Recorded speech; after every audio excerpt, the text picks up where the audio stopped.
Ngayong araw guys, mag-ship tayo ng isda. So ito ay sinip ko last Monday. Ayan. And then ngayon ay Tuesday nyo ito mapapanood. Ayan. So dito guys, mapakita ko lang naman kung paano tayo mag-plastic na napakita ko naman na sa inyo dati. So dito meron tayong order ng Crystal Blue Eyes na PKBM Lartel. Sobrang gaganda nito guys kasi parang white eye na tong mga PKBM na ito na ipapak natin. Shoutout pala kay Sir Jerome Masbate, no order nitong mga to. Ayan, so ito ay pupunta pa sa Northern Samar at napaka-solid na customer natin na si Sir, kaya bibigyan natin talaga siya ng mga solid na freebies. Ito pala guys, sa first part ng video natin, papakita ko sa inyo kung paano natin pinaplastic yung mga isda. Ayan, so plastic yellow lang naman yung gamit natin, nating special. Ayan, tapos ito double plastic lang natin to para mas secure, kung alin man yung mabutas ay hindi siya magli-leak. Dito nga rin pala sa video na to may sasagutin tayo mga tanong galing sa YouTube, Facebook at saka sa TikTok natin. So unang-una guys, dun sa mga mo-order, kayo po lamang ay mag-PM sa Facebook page natin kasi sa TikTok and sa YouTube hindi po tayo makakapag-order doon. Lalo po sa TikTok kasi ang TikTok po natin ay for awareness lang ng brand natin na si Jogols. Okay, so bihirang-bihira po yung orders na makukuha doon.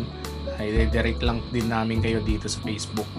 Susunod, may mga tanong tayo about sa breeding. Okay? So hindi naman tayo sobrang expert sa breeding, hindi naman natin pinagmamalaki na sobrang galing natin na breeder, di ba? So meron tayong mas magagaling na mga breeder diyan at syempre meron din naman ako mga hinahangaan ng mga breeder.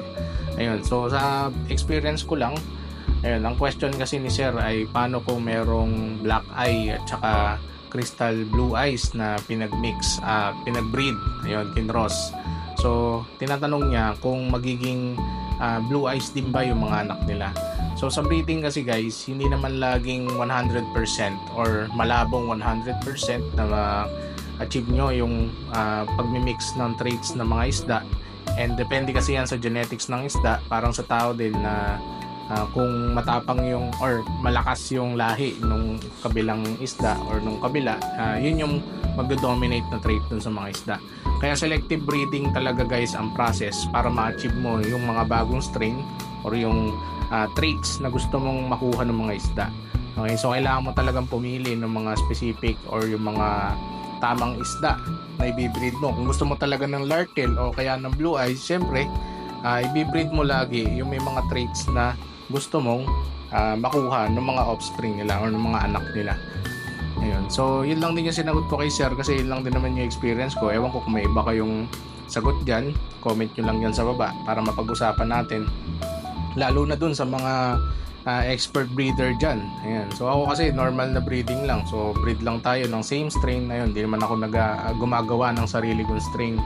Ayan, so ang goal ni Jogols ay makapagbuo ng mga healthy at saka mabibilog na isda. Tsaka yun lang. So hobby talaga yung pag-iisda natin. So yun lang din yung sasagutin muna natin dito guys kasi meron pa tayong part 2. Marami tayong video ngayon, abangan nyo. So ayan. So isa pa nga pala sa mga isi-ship natin, meron tayong isa pang Yamabuki to Dingalan. Ayan, ang free niya ay Red Balloon Platy. Ayan. So ito guys, isi-ship natin to through Flash Express. Ayan. So isa pang frequently asked questions. So ito yung insulation guys. Minsan styro, minsan insulated sheets. Okay? So maraming salamat guys sa panonood. Don't forget to like and subscribe and mag-ingat kayo palagi.